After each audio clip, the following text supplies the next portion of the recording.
Filipenses capítulo 2.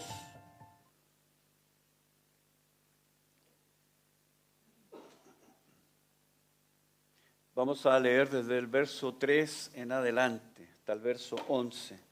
Filipenses capítulo 2, verso 3 en adelante. Pablo dice: nada hagáis por contienda o por vanagloria, antes bien con humildad, estimando cada uno a los demás como superiores a él mismo, no mirando cada uno por lo suyo propio, sino cada cual también por lo de los otros. Haya pues en vosotros este sentir que hubo también en Cristo Jesús, el cual siendo en forma de Dios, no estimó al ser igual a Dios como cosa a que aferrarse, sino que se despojó a sí mismo.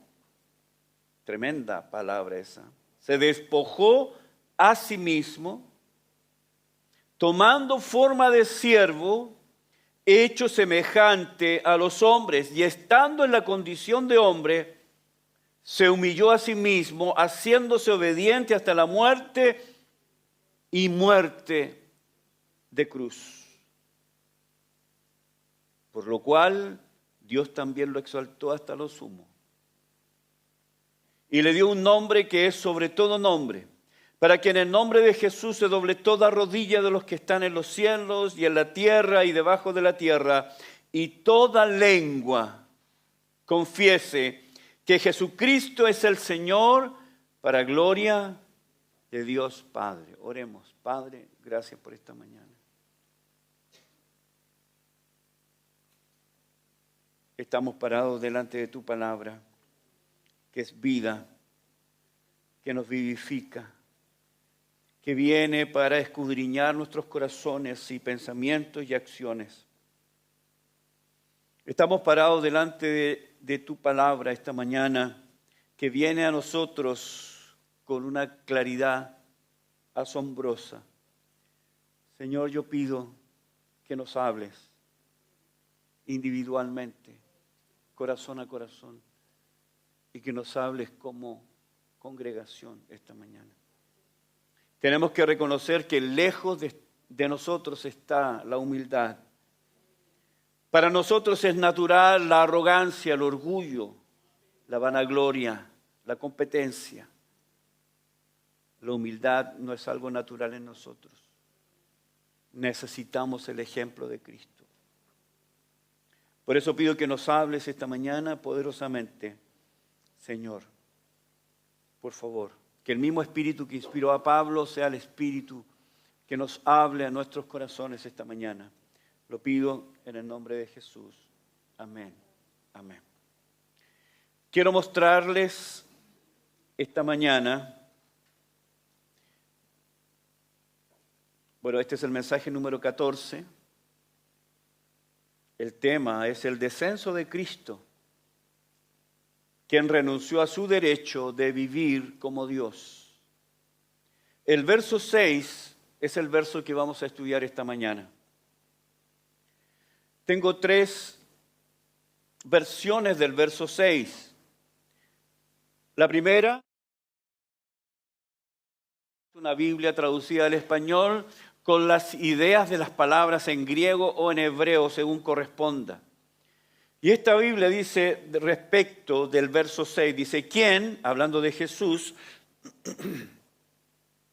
aunque es esencialmente uno con Dios y en la forma de Dios, poseyendo la plenitud de los atributos que hacen a Dios Dios, no pensó que esta igualdad con Dios fuera algo que se debiera aferrar o retener con avidez? Es una buena traducción.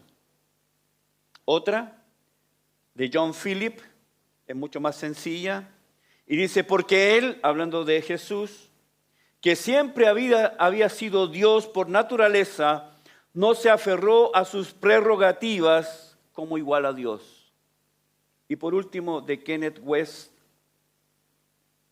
que es un poco más amplia, dice: quien siempre ha sido y en la actualidad continúa subsistiendo en ese modo de ser en el que da expresión externa de su naturaleza esencial, la de la deidad, y quien después de sopesar los hechos, no consideró un tesoro que debiera ser agarrado y retenido a toda costa, es decir, el ser igual a la deidad, en la expresión de la esencia divina. Estas son tres versiones diferentes del verso 6. Tres versiones diferentes. Versículo 6, como dije, es el que vamos a ver esta mañana. Pablo, como les he venido diciendo en el estudio de esta carta, recuerde que Pablo escribe la carta a la iglesia que está en Filipos. Él ha recibido información sobre el comportamiento de algunos hermanos en la iglesia. Algo está pasando en la iglesia. Hay rivalidades, hay conflictos, hay contiendas. Ya no existe la hermandad y la armonía de los primeros años. La comunión que era dulce, el amor entre los hermanos luego de recibir el evangelio ya estaba menguando. El amor altruista estaba cambiando de cara, dando paso a los celos, a las contiendas unos con otros y lo que es peor, a la contienda, a la pelea entre egos. Así que Pablo, consciente del peligro, consciente de lo que está pasando en la iglesia es grave, sabe que es grave, por eso escribe esta carta para tratar este tema de los conflictos entre los hermanos. Él sabe que estas malas prácticas acarrean daños. Así que él les escribe, le está diciendo, les va a decir más adelante también que esto que están haciendo, esto que están permitiendo es una actividad reñida con el corazón del evangelio. Y no reflejan el corazón de Dios, no reflejan la mente de Cristo. Lo que ellos están haciendo, lo que ellos están permitiendo, estas divisiones, armarse de grupos en la iglesia, celos enfermizos porque uno está recibiendo más gloria que otro. Otro hermano está recibiendo más atención que otro. Otro hermano está subiendo más al púlpito en desmedro de otro. Y esto está provocando algo en el corazón de algunos. Y hay habladurías, hay comentarios, ¿por qué no decirlo? Chismes. Pablo dice, esto no puede ocurrir. Esto no es la mente de Cristo. No es el corazón del evangelio. Hermanos, ¿conflictos se generan en la iglesia? Lamentablemente sí.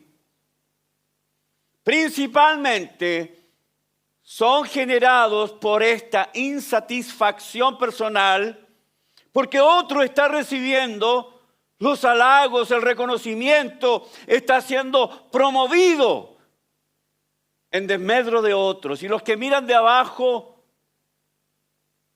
se llenan de celos y muchas veces los que son promovidos se llenan de orgullo. Ambos están equivocados. ¿Estas cosas ocurren en la iglesia? Sí, claro. Por supuesto, porque la iglesia todavía no ha sido glorificada. Todavía hay pecadores en la iglesia, ¿sí o no? Levanten la mano los pecadores.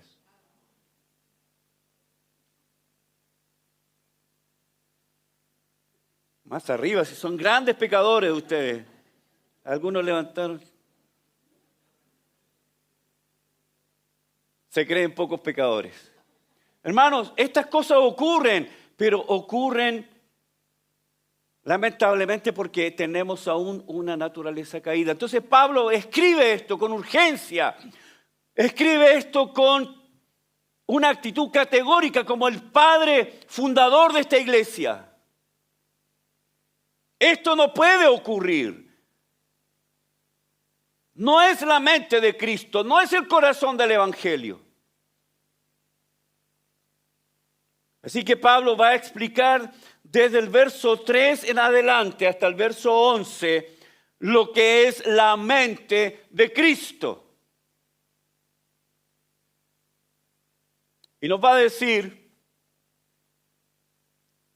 lo va a decir de la siguiente manera. Primero, verso 3 y 4, esto ya lo vimos la semana pasada, vamos a ir rápido.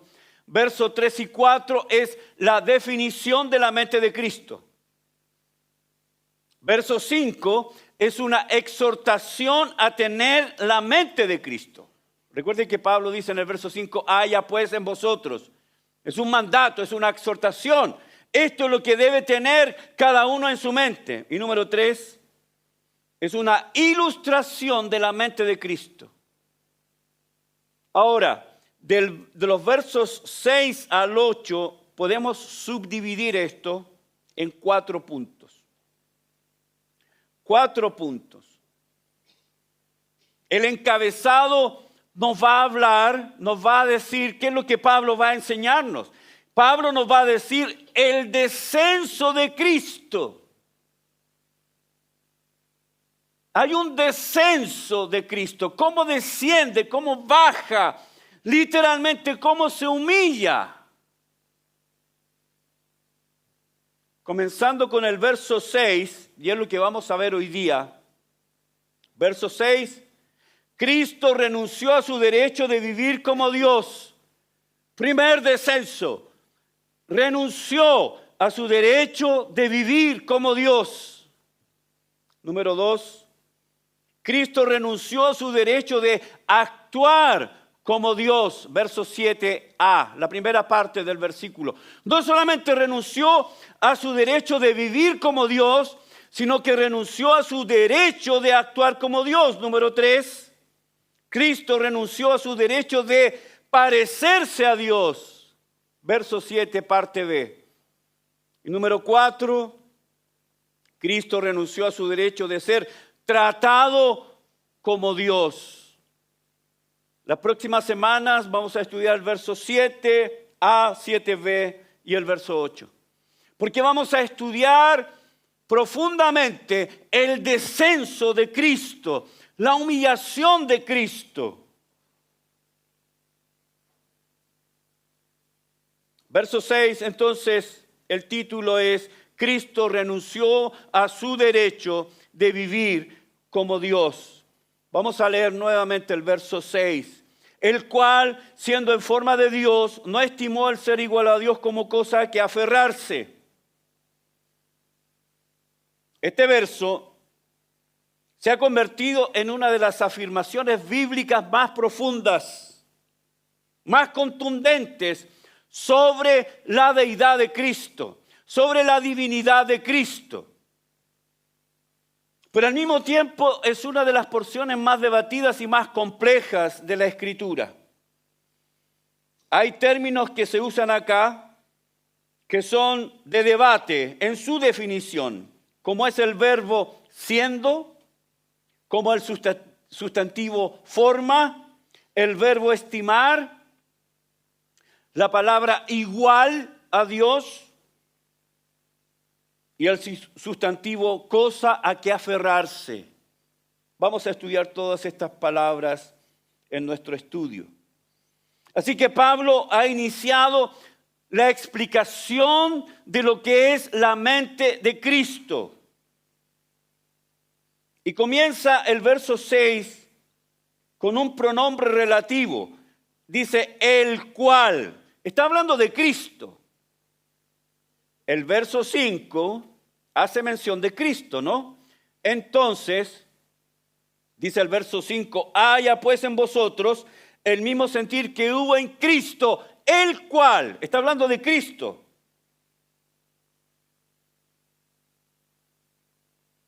Entonces, nos dice que nosotros deberíamos tener la misma mente que Él tuvo. La misma manera de pensar, la misma actitud, el mismo comportamiento. Él es el ejemplo. Entonces, hermanos, vemos que Cuando Pablo comienza a hablarnos de la mente de Cristo, cuando nosotros nos adentramos, entramos en la profundidad del corazón de Dios, encontramos este principio de la humillación que hay en la mente de Cristo, humildad. ¿Qué hay en la mente de Dios? Humildad. La mente de Cristo es descenso, es humillación, es servicio, es considerar a otros mejores, mayores, más importantes, es ver al otro como más valioso, es considerar las necesidades del otro más importantes que mi necesidad, es velar por el otro sin anteponerme yo. Cristo descendió desde la gloria para tomar forma humana y servir al pecador. Eso es la mente de Cristo. Completamente diferente a la actitud de los filipenses. Hay una diferencia increíble entre la mente de Cristo y la actitud de los filipenses. Hay una diferencia tan grande, tan distante entre la mente de Cristo y nosotros. Oh, porque yo quiero mi derecho, yo quiero mi lugar, quiero que me respeten, quiero las cosas que yo quiero y las quiero ahora. Completamente diferente a Cristo.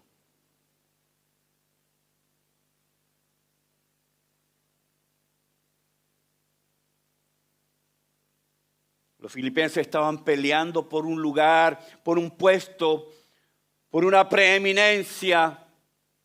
Habían algunos hermanos que querían la preeminencia. ¿Por qué solamente él predica? ¿Por qué él es apóstol y yo no soy apóstol? ¿Por qué Pablo habla con él y no habla conmigo? ¿No puedo entrar yo y ser amigo de Pablo? ¿No puedo estar en el liderazgo? ¿No puedo yo estar ocupando un lugar de preeminencia? ¿No puedo subir al púlpito? ¿Por qué ellos y no yo?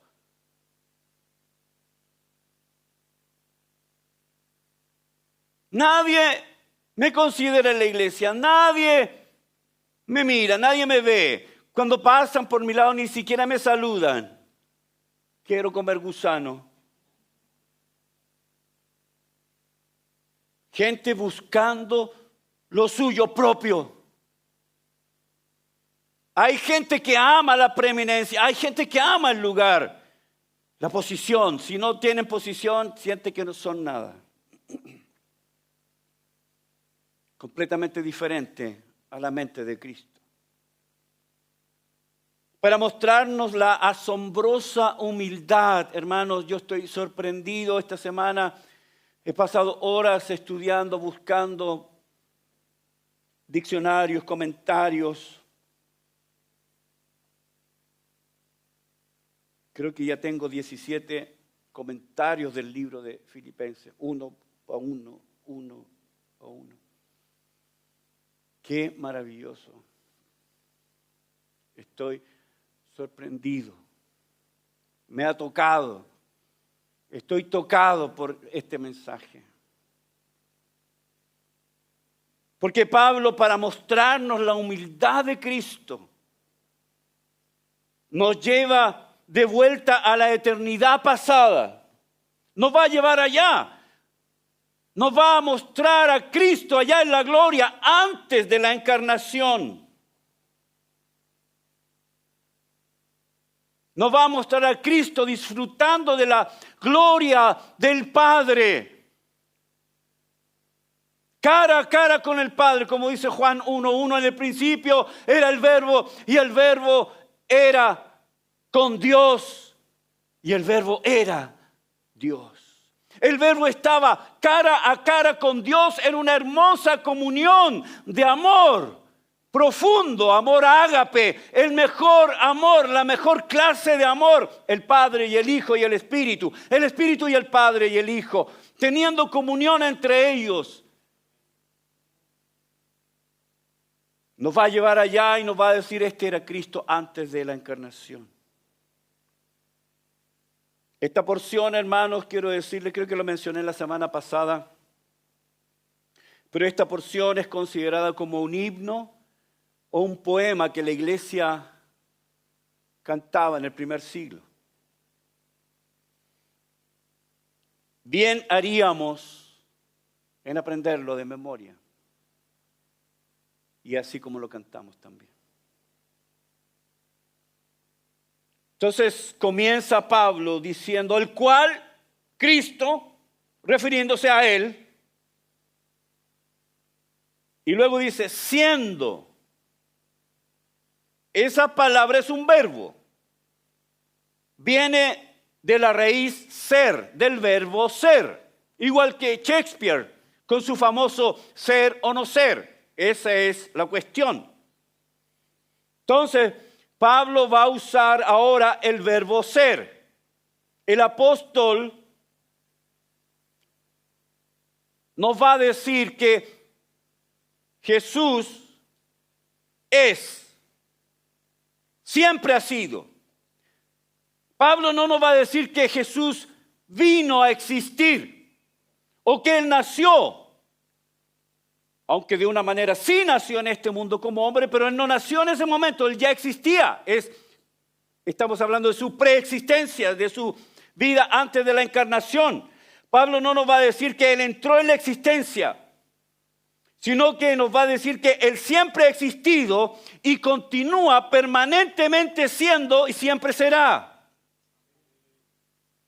Piensa en eso. Él nunca ha habido un momento en la historia del universo en que Cristo no haya sido. Siempre ha sido.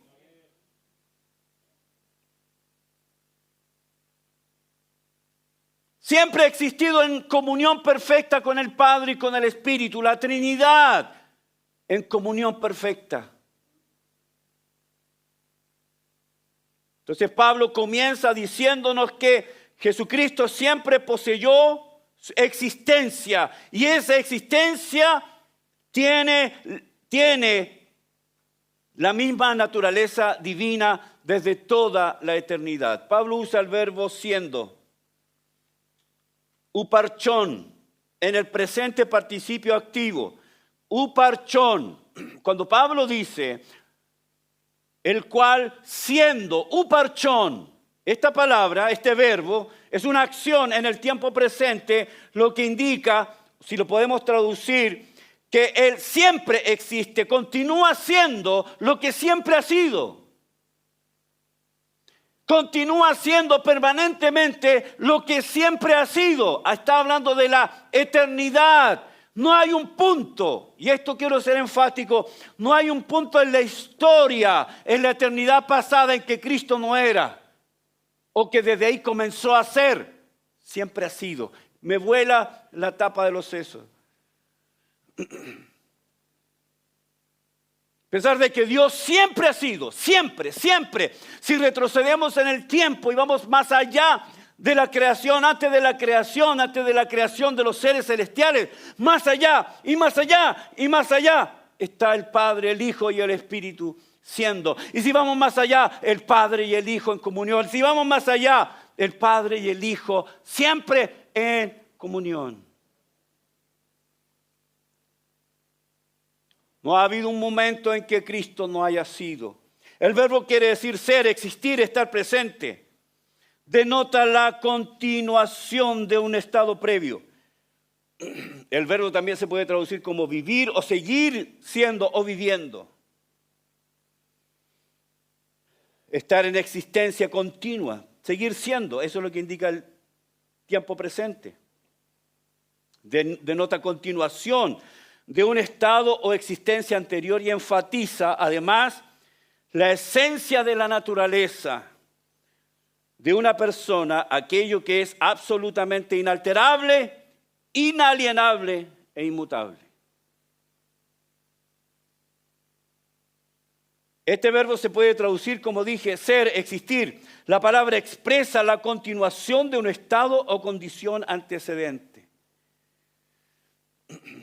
Este verbo sirve para asegurar al lector que se está describiendo la esencia misma de una persona, esencia constante y permanente. Sigue siendo lo que sigue siendo o lo que siempre ha sido. Qué fantástico, ¿eh? Hablar de Jesús.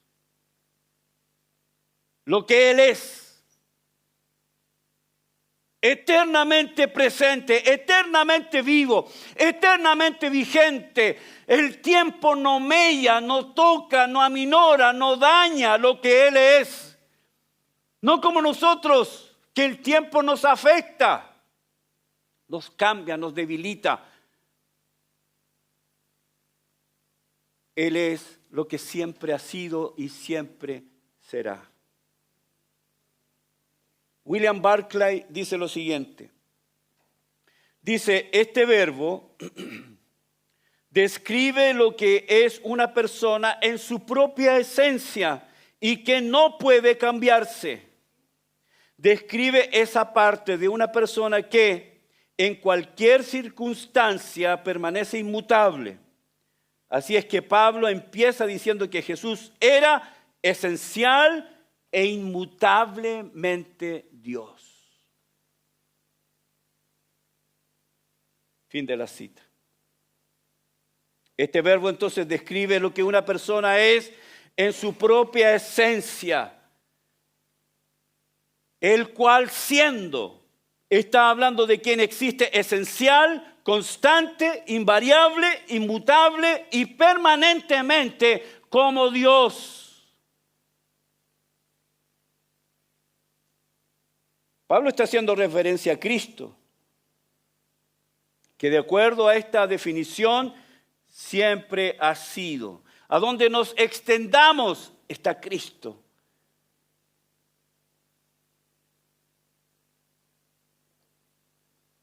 Hermanos, la Biblia declara sin vergüenza, sin tapujos, sin ambigüedades, sin doblez, la deidad de Cristo. Jesús es Dios. Jesús es Dios. Jesús es Dios. Siempre ha sido Dios. Siempre será Dios. Ahora dice, el cual siendo en forma, y aquí hay otra palabra. La palabra forma es la palabra griega morfé, que en este caso es un sustantivo. La palabra morfé enfatiza la esencia de la naturaleza de uno y denota específicamente el carácter esencial e inmutable de algo. Lo que es en sí mismo. Está hablando de la esencia.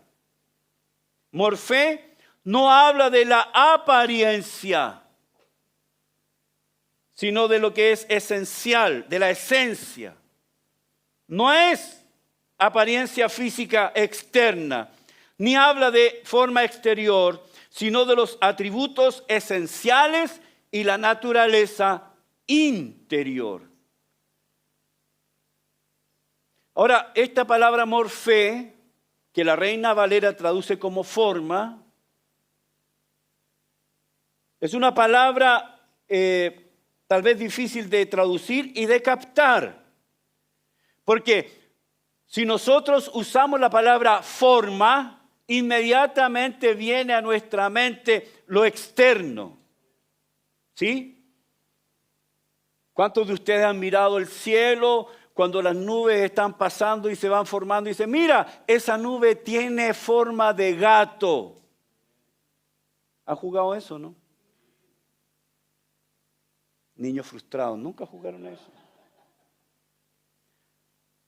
Bueno, yo jugaba. Mira, ese tiene forma de un pez. Tiene forma de... ¿Por qué? Porque usamos la palabra forma como algo exterior. Pero morfé, hermanos, en este caso, no se refiere a algo externo. No es apariencia física, no es externa, no tiene nada que ver con lo exterior, sino habla de los atributos esenciales dentro.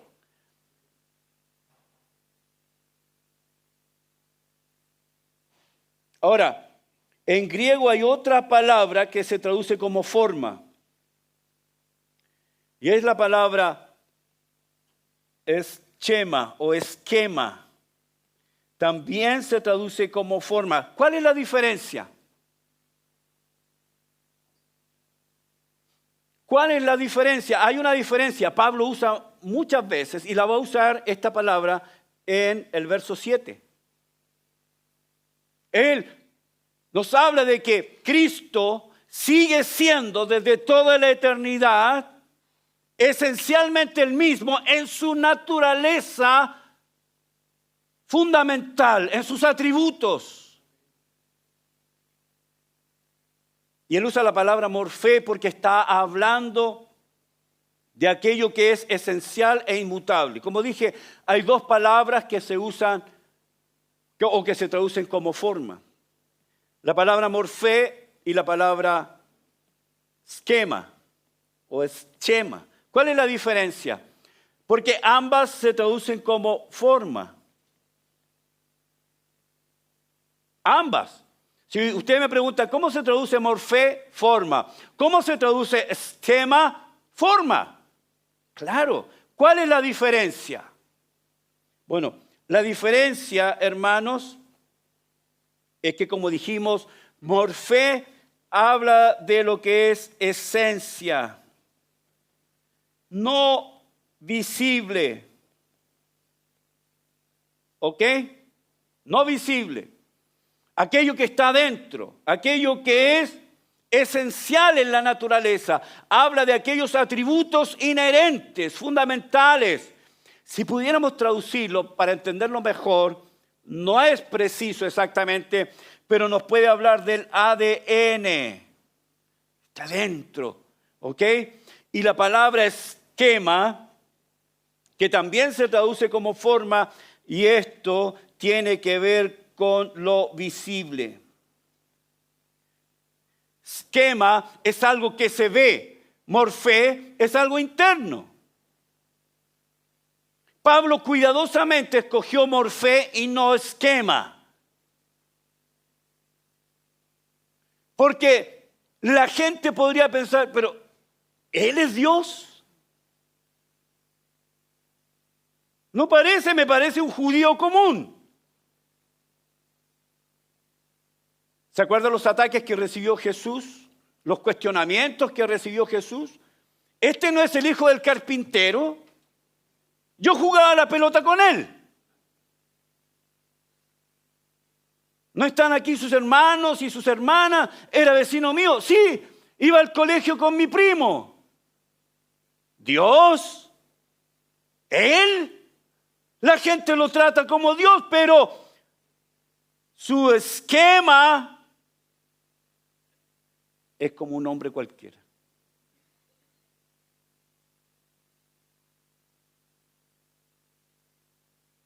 No hay parecer en él, dice Isaías 53. No hay parecer en él. Lo que quiere decir que él era un judío común y corriente, como cualquier judío. No tenía nada sobresaliente. Físicamente no tenía nada sobresaliente. No hay parecer en él, ni hermosura como para que lo deseemos. Dice Isaías 53. Era tan común que Judas tuvo que besarlo. Ahí está. ¿Pero quién es? Ahí está. ¿Quién es? Al que le dé un beso ese es. ¿Por qué? Porque su esquema, lo visible,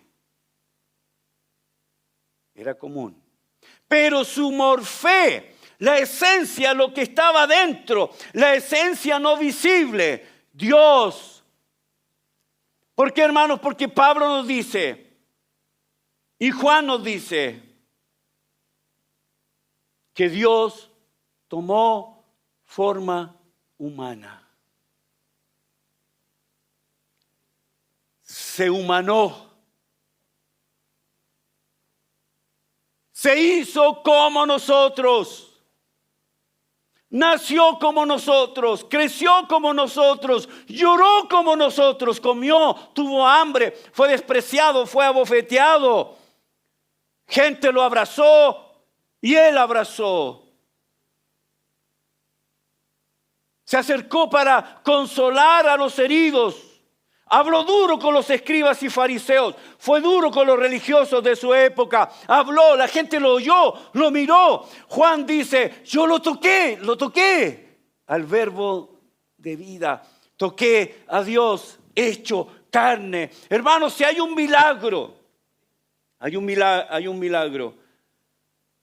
libro. C.S. Lewis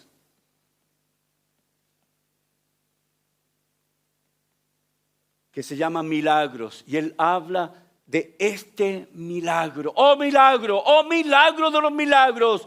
El Dios de la gloria, el Dios que creó el universo, el Dios invisible, el omnipotente, el omnipresente, el omnisciente, el Dios que creó todo con las palabras de su poder. Ese Dios vino a esta tierra.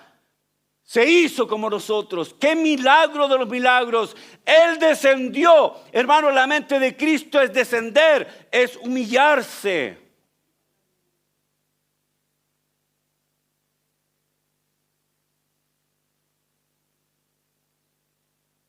Pablo dice, siendo en forma, el cual, siendo en forma de Dios,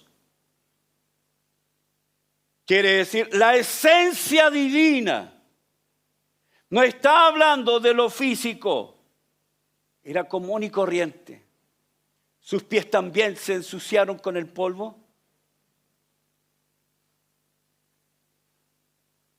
También se cansó y durmió. Descansó. En la tormenta él estaba durmiendo y en medio de la tormenta todos tenían miedo y estaba tan cansado que él seguía durmiendo. ¿No te importa que perecemos? ¿No te importa? John MacArthur dice, la idea es que antes de la encarnación, desde la eternidad, sin principio, Jesús existía en forma de Dios, siendo igual a Dios el Padre en todo. Por su misma naturaleza y ser interior, Jesucristo ha sido siempre y será siempre plenamente divino.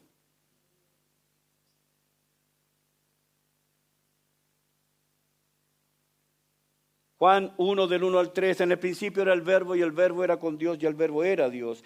Este era en el principio que en Dios todas las cosas por Él fueron hechas y sin Él nada de lo que ha sido hecho fue hecho.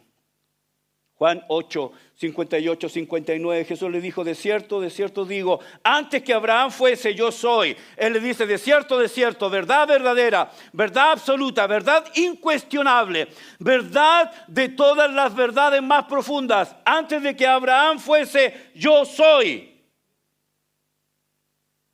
59, entonces tomaron piedras para arrojárselas. ¿Por qué tomaron piedras para arrojárselas?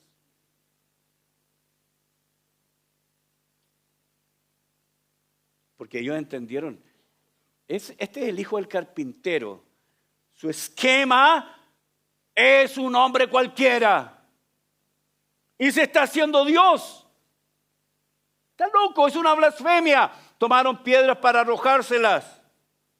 Colosenses 1, 15 al 17. Él es la imagen del Dios invisible, el primogénito de toda la creación. Porque en Él fueron creadas todas las cosas, las que hay en los cielos y en las que hay en la tierra, visibles e invisibles, sean tronos, sean dominios, sean principados, sean potestades. Todo fue creado por medio de Él y para Él. Y Él es antes de todas las cosas y todas las cosas en Él subsisten.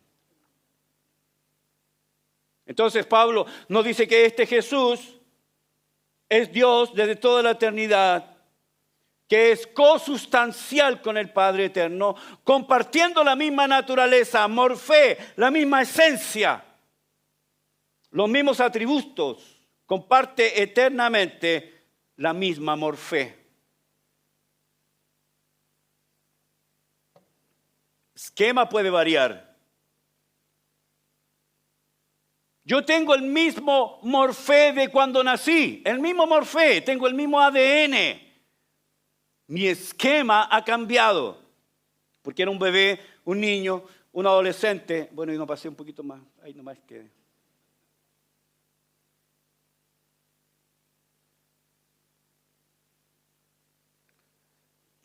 Ahora, escuche esto, desde el punto de vista del judaísmo, hacerse igual a Dios era la más grande de las blasfemias. Para un judío amante de su religión, que alguien se hiciera Dios o pretendiera hacerse Dios era una blasfemia para rasgar los vestidos. ¿Cómo la creación puede creerse creador? Eso es blasfemia, no puede ser, es una negación flagrante de la diferencia entre el creador y la criatura. Isaías lo dice claramente, Isaías 40:25. ¿A qué pues me haré semejante o me compararéis? Dice el santo. ¿Hay alguien igual a yo? Isaías 44:6. Así dice Jehová, Rey de Israel y su Redentor, Jehová de los ejércitos. Yo soy el primero, yo soy el postrero, y fuera de mí no hay Dios. Soy el único Dios. Hacerse Dios entonces era una de las más grandes blasfemias. Era insoportable para el judaísmo. Y aquí tenemos un judío que se está creyendo Dios antes de que Abraham fuese yo soy. Tomemos piedra, lancemos las piedras porque debe morir, porque lo que ha dicho es una blasfemia. Ahora, la historia de la raza humana y la historia en general está marcada por criaturas que pretendieron ser Dios. ¿Dónde comenzamos? ¿Dónde? En el cielo mismo. Isaías 14. Satanás, subiré al cielo, donde está el trono del Altísimo, y ahí me sentaré. ¿Qué quería hacer? Ser igual a Dios. Génesis 3:5. Si tú comes esto, serás como Dios. La misma infección en el corazón, ser como Dios. Las primeras culturas, las primeras religiones giraban en torno a la adoración de reyes, príncipes, faraones que buscaban ser reconocidos como Dios. En general, los faraones querían ser conocidos como dioses, como el dios Horus o Osiris en su muerte. Tenemos a Faraón, Menes, que él demandó ser tratado como un dios supremo. O Keops, el constructor de la pirámide, creó un culto en adoración al dios Ra. Amenofis III se hizo dios. Akenatón, Amenofis IV, demandó ser tratado como Dios. Ramsés II, Cleopatra misma. Dios, soy Dios aquí en la tierra. En el mundo griego tenemos a Alejandro Magno, que fue quien demandó ser tratado como un Dios. Tráteme como Dios porque soy Dios. Otro griego, Antíoco Epífanes o Antíoco IV, era griego. Antíoco IV, conocido como Epífanes. Su propio nombre quiere decir Dios manifestado. Epífanes, Antíoco IV, el Epífanes, Dios manifestado. Él entró a Jerusalén, saqueó el templo en Jerusalén, tomó los utensilios del templo, tomó una imagen de Zeus, le voló la cabeza y puso su imagen y demandó adoración. Y en el templo de Jerusalén ofreció sacrificios de cerdos, lo que se conoce como la abominación desoladora. Para un judío que en el templo sagrado se ofrezcan cerdos era un desprecio. Eso fue Antíoco Epífanes. Epífanes, el griego. ¿Qué pasa con los emperadores romanos? Se instituyó un culto imperial, un culto al emperador. Julio César, Augusto, Calígula, Nerón, el emperador Cómodo, Heliogábalo, etc. Todos querían ascender. Satanás dijo, yo quiero el trono, quiero allá el cielo, quiero yo las alturas, quiero que me adoren, quiero que me quieran, quiero que me canten.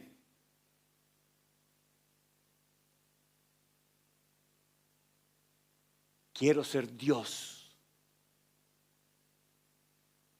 dijo Adán y Eva. Quiero ser Dios y de alguna manera somos dioses. Quiero hacer lo que yo quiero, pero Dios dice, no quiero hacerlo. No te cases con esta persona, me caso igual. No te metas en negocios con él, lo hago igual. Nos creemos dioses.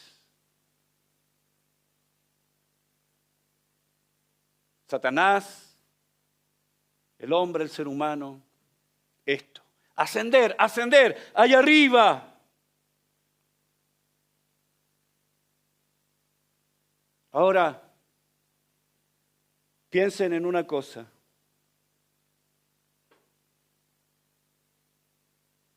Pablo está intentando igualar a Jesús, un ser humano, con Dios, como lo hicieron los egipcios, los griegos y los romanos, como lo hizo también Satanás. Eso es lo que quiere Pablo, tomar a Jesús, este ser humano, y ponerlo allá en las alturas y hacerlo Dios.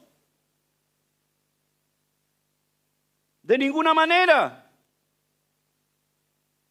Porque lo que hicieron las religiones paganas, lo que hizo Satanás, o lo que quiso hacer Satanás y Adán, era usurpar un lugar que no le pertenecía. Satanás, eres una criatura. Deja de soñar con ser Dios porque no eres Dios. ¿Cómo caíste, oh lucero? Tu lugar es reflejar la luz. Tu lugar no es ser luz. Tu lugar es reflejar la luz. Pero él quería ser luz. Terminó en tinieblas. Adán, tú fuiste puesto en el huerto para glorificar a Dios, no para ser Dios. Pero el hombre esencialmente quiere ser Dios, hacer las cosas a su manera. ¿Qué está haciendo Pablo? ¿Exaltar a Cristo al lugar de Dios? De ninguna manera.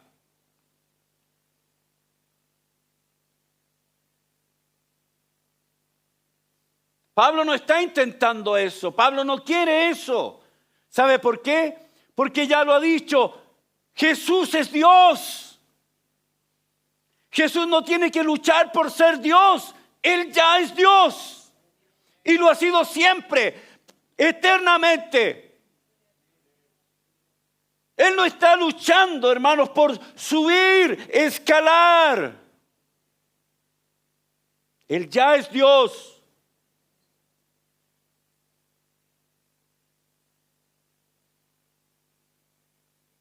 Él no quiere escalar. Cristo no vino a este mundo para escalar y llegar a ser Dios, porque Él ya era Dios. Él escogió un camino completamente diferente. Él no vino a escalar. Él vino a humillarse. ¿Alguien dice amén por eso? Él vino a humillarse.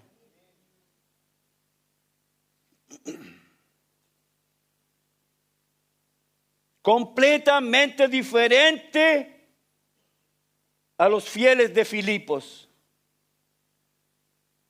Haya pues en vosotros el mismo sentir que hubo en Cristo Jesús, el cual siendo en forma de Dios, Él era Dios. Él no está intentando ser Dios. Él no quiere convencer a nadie de que Él es Dios porque Él es Dios. El punto aquí es que siendo Dios, se humilló. Completamente diferente. Pablo dice entonces que aquel que tiene la misma esencia de Dios y es Dios, no estimó. El verbo estimar significa principalmente, es un verbo, es una acción en el aoristo que quiere decir que él tomó una decisión. La palabra quiere decir guiar la mente a través de un proceso de razonamiento hasta una conclusión. Lo que Pablo está diciendo acá es que Jesús analizó la situación. Es un pensamiento cuidadoso y no una decisión apresurada. Implica un juicio consciente basado en una ponderación deliberada de los hechos. Él no estimó.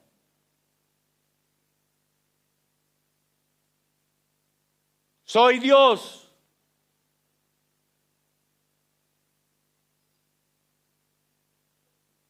Eso me retiene para que yo baje, para que yo me haga, para que yo me encarne y rescate a la raza humana. A diferencia de Satanás, que buscó ser igual a Dios y disfrutar de los beneficios de la adoración. Satanás quería disfrutar de la adoración, quería disfrutar de la alabanza, quería disfrutar de los beneficios. Hermanos, ¿sabe qué? Cuando nosotros buscamos lo nuestro, queremos los beneficios de eso. Los políticos dicen, oh, yo quiero servir a la comunidad. Me muero por servir a la comunidad. Ojalá hubiera una inundación para nadar con ustedes y rescatarlo, porque yo soy el que va a vivir por ustedes. Pero cuando llegue a ser pasa en Miami, guatita al sol. Cuando la gente busca lo suyo propio es para su beneficio. Cristo no estimó. Como Satanás o Adán, o los egipcios, los griegos, los romanos. Cristo aceptó humillarse y aceptó ser obediente y tomar el papel de siervo sufriente por la descendencia espiritualmente caída de Adán. Él dice, no estimó, ¿qué no estimó? El ser igual a Dios. Isa es un adjetivo. Y el adjetivo define cosas exactamente iguales en esencia, tamaño, cantidad, calidad, carácter o número. Lo que está diciendo Pablo acá es que Cristo no consideró el ser igual a Dios. La palabra hizo, pequeña palabra que dice tanto, soy exactamente igual a Dios. En esencia, tamaño, cantidad, calidad, carácter o número. Lo que sea, somos iguales. ¿Cómo entonces vas a tomar forma humana? ¿Te vas a humillar? Satanás quería el lugar de preeminencia. Adán quería un lugar de preeminencia. En la iglesia en Filipos la gente quería un lugar de preeminencia, un lugar para que fuera respetado. Respétenme, respétenme. Nada hagáis por contienda o vanagloria, buscando tu propia gloria. El gran ejemplo de Dios hecho hombre, Él no buscó la gloria, ya la tenía. Era suya por derecho propio. La naturaleza divina no era algo que Jesús tuviera que buscar o adquirir, ya le pertenecía. La naturaleza divina era suya. Tampoco la obtuvo por medios ilícitos o por consenso humano. ¿Cuántos están de acuerdo que Jesús sea Dios? ¿Están de acuerdo? Ya, entonces Él es Dios. Punto. Entonces Jesús es Dios por consenso humano. Él no llegó a ser Dios por consenso humano, porque Él era Dios desde toda la eternidad.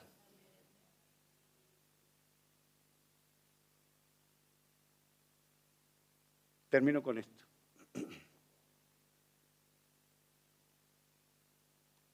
Él no estimó el ser igual a Dios como cosa a que aferrarse. Pablo usa esta palabra. Arpagmón. Arpagmón.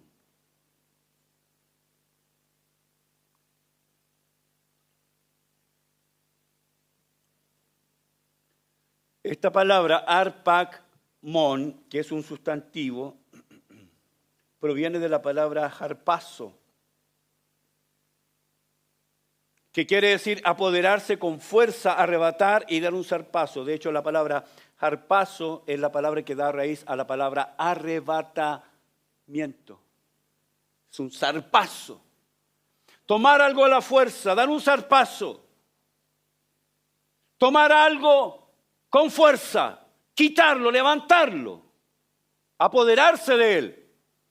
Pero con el tiempo, la palabra llegó a significar cualquier cosa arrebatada, agarrada, abrazada o apreciada. Por lo que a veces esta palabra se traduce también como agarrado o sujetado. Como cuando tú que te van a dar un zarpazo. Agarra lo que es tuyo. Cuando tú vas por la calle y vas con el celular, no vas así con el celular suelto, lo tienes agarrado. Eso es la palabra que se traduce como agarrado. ¿Por qué? Porque es valioso. ¿Cómo se aplica esto? La palabra entonces tiene dos sentidos. Uno, tomar por la fuerza como un zarpazo, que es una usurpación ilícita, o aferrarse, sujetar, agarrar, reteniendo algo. ¿Cuál de los dos sentidos le da Pablo? ¿O le da los dos sentidos?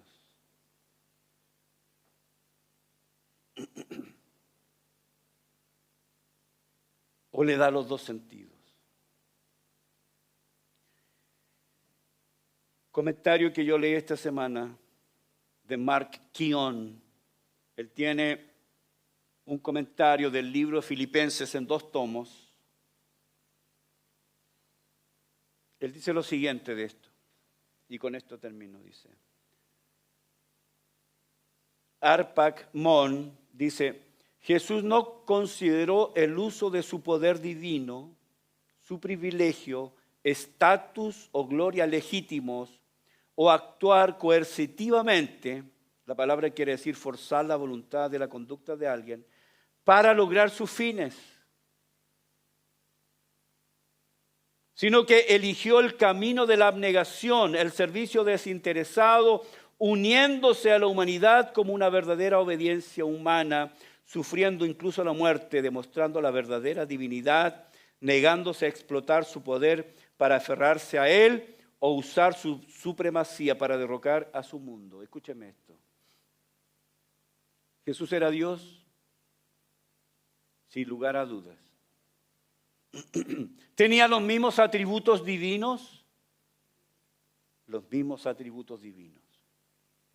Entonces, ¿él podía usar su poder coercitivamente? ¿Él podía haber tomado forma humana y haber en ese mismo momento, a ver, Satanás, ven acá, ¿qué te pasa?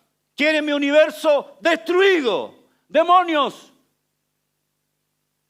¿Por qué obedecieron a Satanás? Destruidos para siempre. Seres humanos desobedientes, pecadores, destruidos para siempre. ¿Él pudo haber hecho eso? ¿Tenía el poder? ¿Tenía la capacidad? ¿Tenía o no tenía? Sí.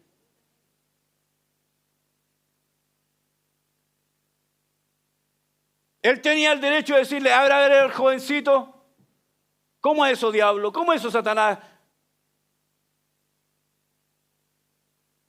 Gente pregunta, ella ha preguntado, ¿y por qué Dios no destruyó a Satanás? ¿No tiene poder para hacerlo? Dice Mark Keown, él escogió el otro camino. Él escogió el otro camino, el camino del servicio, de la abnegación, de la humillación. Mientras otros querían crecer, él escogió descender. La sumisión universal llegará, claro, llegará. En última instancia, porque Dios lo ha exaltado y restaurado a su glorioso estatus cósmico. Pero no es a través de un derrocamiento violento. Porque Jesús, siendo Dios, pudo haberlo hecho. Cuando se paró frente a Pilato y Pilato le dijo, ¿sabes que yo tengo el poder para darte vida o para darte muerte? ¿Qué le dijo Jesús? Claro, ese poder te lo dio mi Padre. ¿O acaso no sabes tú que yo puedo invocar y el Padre me envía 12 legiones de ángeles? ¿Acaso no podemos yo mismo con un dedo derrotar a todas las legiones romanas y restaurar Israel para siempre? Eso es lo que quería Judas, eso es lo que querían los celotes. No queremos nada más con Roma, queremos al Mesías victorioso, al campeón. ¿Pero cómo? ¿Quién llegó? Un niño en un pesebre. No queremos ese Mesías. Camina, es un carpintero de Nazaret. ¿En Nazaret hay algo bueno? ¿Hay algo bueno que puede salir de Nazaret? ¿Hay algo bueno en Coinco?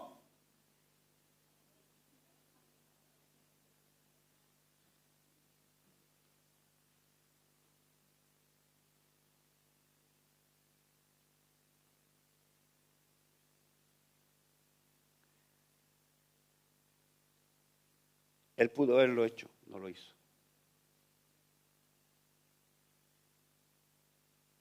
Escogió el camino de la humillación. Siendo Dios, Él no tenía que luchar por ser Dios, ya era Dios. Pero ahí en esa posición divina de total autoridad y gloria, escoge venir a este mundo y nacer como nacen todos los hombres para convertirse en el Salvador de todos los hombres. Escoge el servicio. En su primera venida Él no es exaltado. La sumisión universal llegará, como dice Quión, porque Dios lo ha exaltado y restaurado a su glorioso estatus cósmico, pero no a través de un derrocamiento violento, sino mediante la humilde sumisión, sin recurrir a un arpagmón. Él, quien es creador y rey del mundo, ha venido a recuperar lo que el mal y la corrupción intentaron arrebatarle con arpagmón. Él pudo haber usado la fuerza, pero no la usó. Tenía el derecho de hacerlo, todo el derecho. Este universo es de Él. Entonces Él no lo hizo, no va a librar este universo con la violencia. Lo va a librar con la humildad. Quiero decirles, hermanos, que en el Calvario, a propósito de lo que hemos celebrado, en el Calvario lo que venció a Satanás fue la humildad. Dios tomando forma de siervo, negándose, rechazando a su derecho de vivir como Dios, tomó forma humana, no se aferró. No entró en violencia para derrocar a aquellos que se rebelaron contra Él. Pudo haberlo hecho, no lo hizo. Escogió la sumisión. Muy, muy diferente a lo que los filipenses estaban haciendo y muy, muy diferente a lo que es nuestro corazón. Yo quiero preeminencia. Quiero servicio. Quiero que me atiendan, quiero que me quieran, quiero que mis necesidades sean suplidas. En la casa se hace lo que yo quiero y punto. ¿Quién manda? ¿Quién manda, Adriana? ¿Puedo decirlo? Hermanos, Él escogió otro camino. Él escogió otro camino, la humildad. Los invito a que se pongan de pie.